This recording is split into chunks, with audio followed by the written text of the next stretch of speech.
Trump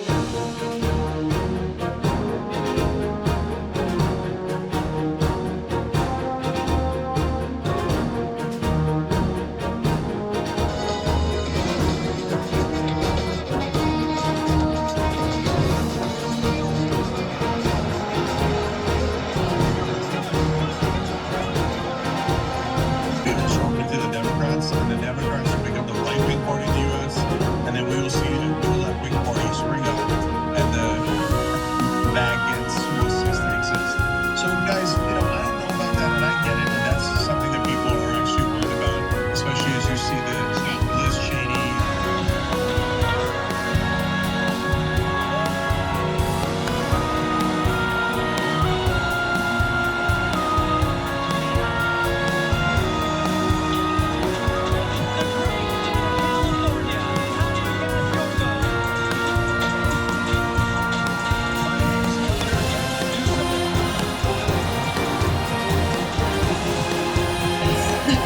And you're going to hear from our wonderful second gentleman shortly. I'll see you in 2 days, Chicago.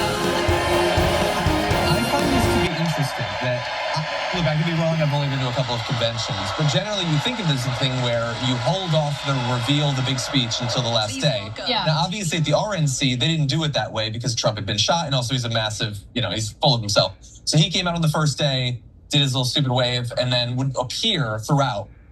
She's now spoken on day 1 and day 2 briefly, which is interesting. Which is great, yeah. I don't think it's bad or anything. I think the way she's campaigning is fantastic. To win this struggle, because this is precisely what the American people want from their government.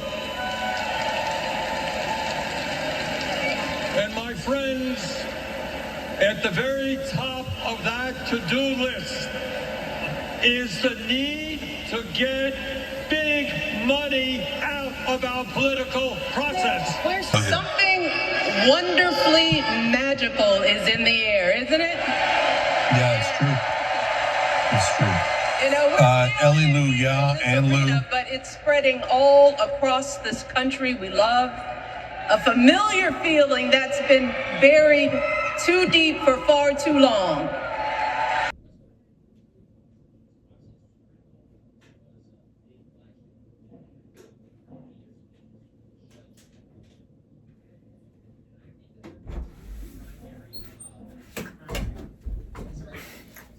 Whoa, my guys. So next day, guys, seriously, the lineup that they had for all the speeches were incredible, and each speech got more and more intense, more and more impactful. I'm trying to find like a good light. Look at here, look at me, now look at you, now look back at me, now look back at you. That's embarrassing. Anyway, no, obviously the Obamas, they're just such great public speakers. And, I forgot how presidential they sounded. I forgot how a president should conduct themselves. I forgot the amount of hope that a president should be bringing out in people. And, I wasn't quite sure exactly how it's going to feel with the Obama speaking. Obviously they're great communicators. America loves them. The world loves them. They can do no wrong, even with the drone strikes. It made me feel hopeful again. And I love the way that the DNC did the roll call. It was like juxtaposed to how the RNC did roll call of all the states. Like, the DNC brought energy to it. It was fun. It was innovative. It was made for the media sphere. And, we heard Bernie Sanders just say everything out loud and just call out the corruption, and then also verbalize the desperate need for reform and change and protections of the middle and working class. Oh my gosh, I think I'm officially coconut pilled.